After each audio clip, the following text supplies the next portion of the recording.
Welcome to the National Sprint Car Hall of Fame and Museum and the salute to Champion Tony Stewart.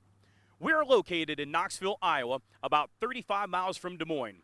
The building was started in 1989 and has grown to become one of the cornerstones of the history of motorsports in America.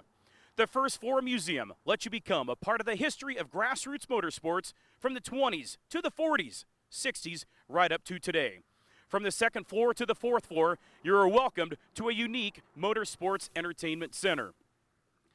My name is Toby Cruz, and I'll be your tour guide today as we take a look at the museum and the salute to Champion Tony Stewart exhibit, including 6 of his championship-winning cars, from sprints to midgets, Indy to NASCAR to IROC.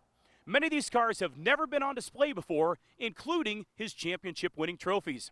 Along the way, we'll take a look at some of the historic cars from the 20s, 30s, 40s, right up to today. And you'll understand why they used to say the only way out of a sprint car was underground or moving up to Indy, NASCAR, or road racing. Let's step on inside and take a look. And by the way, I rarely get out of the gift shop without stopping in and buying something new. We'll stop back a little bit later on and take a look at the exclusive Salute to Champion Tony Stewart t-shirts. Welcome to the Salute to Champion Tony Stewart exhibit.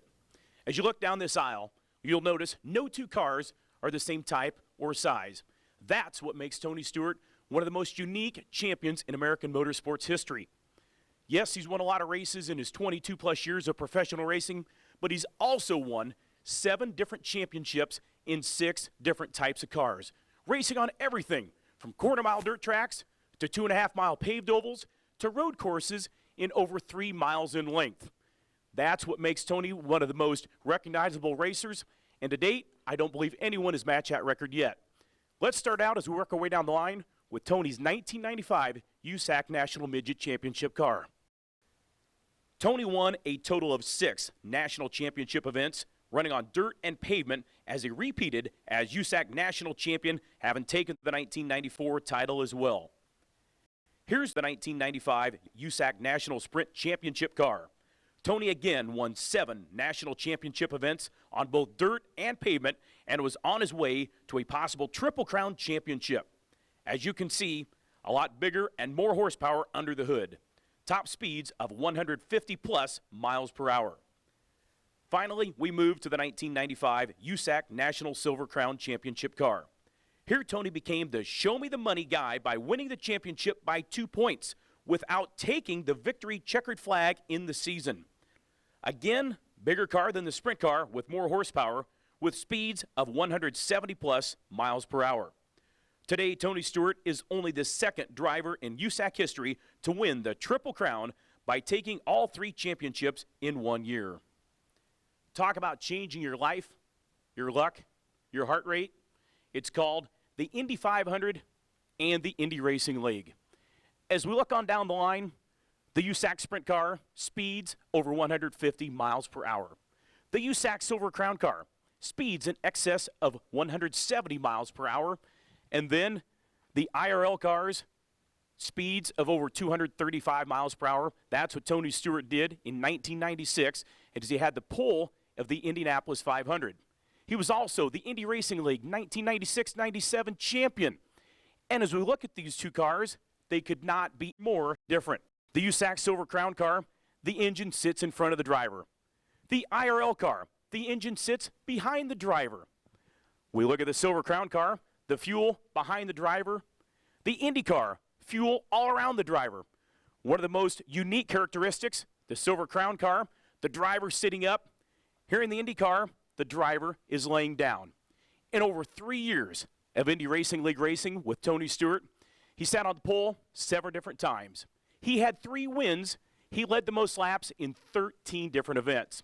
He was always a threat to win.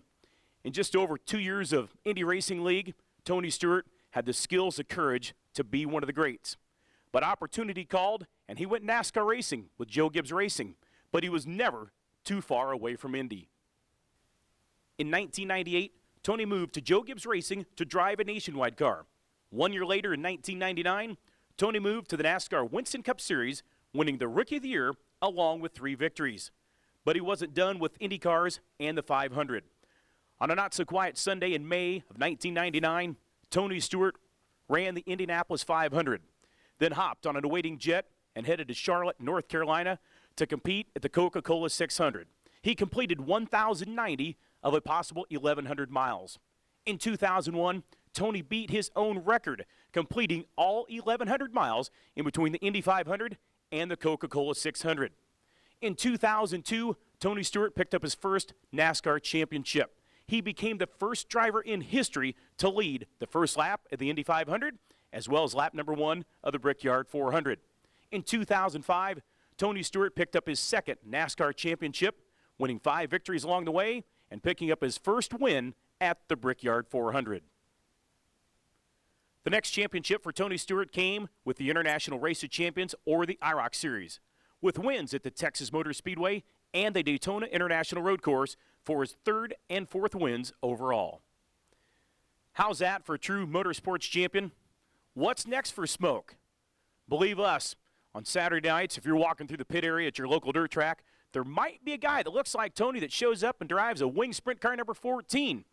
Trust us, somewhere out there on a Saturday night, he's at their local bull rings in between Cup qualifying and the race on Sunday. This display commemorates some of the highlights of Tony's career. The first of his 2 Indianapolis Motor Speedway Brickyard 400 wins came in 2005. Here's the trophy and the uniform he wore that day in August. This trophy commemorates his 2005 NASCAR Nextel Cup Championship, the 2nd Cup Championship in his career. Here we have his IROC 2006 season championship trophy. As you walk through the museum, the rest of the exhibits are the actual cars, engines, and even historic garages that have been either loaned or donated to the National Sprint Car Hall of Fame and Museum. We take a look at one of the early cars here in the 7 car. You see the small right rear tire, the open cockpit for the driver. The left-hand side, they have the handbrake. The right-hand side, the hand fuel pump. There were so many advances in the speed, handling, and safety of these cars. We come into the open modified era. The bigger right rear tire, the roll cage, an early driver containment seat, and the addition of the seat belts. Here's the John Gerber Garage. Tools, race car, trailer, and tow car from the 30s that focuses on speed. These cars raced across the country at local fairgrounds and tracks, plowed in a field with wooden grandstands. Many of the drivers were local daredevils that were challenged by regional and national drivers, making a name for themselves, eventually hoping to get a ride in one of the traveling race organizations. The Bob Trousel Garage became famous for building and racing winning cars for decades, with top regional and national drivers from around the country, such as Doug Wolfgang and Shane Carson. Here we see examples of the evolution from the Roadster to the early winged modifieds to the classic modifieds that raced in the 60s and 70s with great drivers like Hank Arnold from Arizona. During this era, horsepower became a big factor as the tracks went from quarter-mile bull rings to the 1-mile fairgrounds tracks that also raced horses. Tires became a challenge in order to get the power to the track. Teams tried everything from using dragster tires to bolting 2 wheels and tires on the outside rear. Here we can see the rapid change from the 70s to today with improved safety, speed, and the handling of the non-wing sprint cars that are mostly raced by traveling organizations like USAC. Today, wing sprint cars dominate the landscape from coast to coast on tracks like Knoxville Raceway, reaching speeds in excess of 140 miles per hour on the famous half-mile dirt track. The 2 number 15 cars won the Knoxville Nationals in recent years, driven by Donnie Schatz. Here we see 2 more wing sprint cars, both Knoxville Nationals winners, including the number 83 driven by Tim Schaefer to victory in the $1 million 50th Nationals. We've only seen a small part of the historic collection of cars and memorabilia here on display at the museum with drivers such as Steve Kinzer, Doug Wolfgang, Donnie Schatz, Danny Lasowski, Bobby Unser, A.J. Foyt, and Parnelli Jones that are periodically exhibited here at the museum. Welcome to the entertainment part of the National Sprint Car Hall of Fame and Museum, the 2nd floor. Starting with a chance to watch the races at world-famous Knoxville Raceway along with about 200 of your fellow race fans. Great view of the track, pits, and the action and air-conditioned comfort. great choices for meals from local restaurants. Purchase seats for one race or more. Groups large and small are always welcome. Lots of special events year-round, from race memorabilia auctions to special presentations by past and present drivers, car owners, builders, and other race stuff. The Hall of Fame and Museum honors each of their members with their place on a kiosk, along with other photos, paintings, and memorabilia. Notable such as Knoxville Raceway promoter Ralph Capitani, Steve Kinzer, A.J. Foyt, Jan Opperman, and many more. The Library Research Center provides access to documents, photos, catalogs, and other material that help trace the history of motorsports back to the early 19th century. Let's step inside.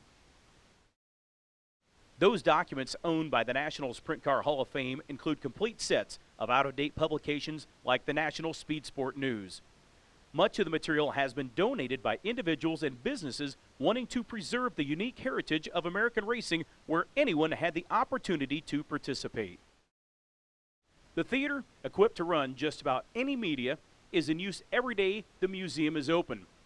From historic races and special events to special productions about tracks like the Devil's Bowl in Texas, series like ASCS, and off-road events.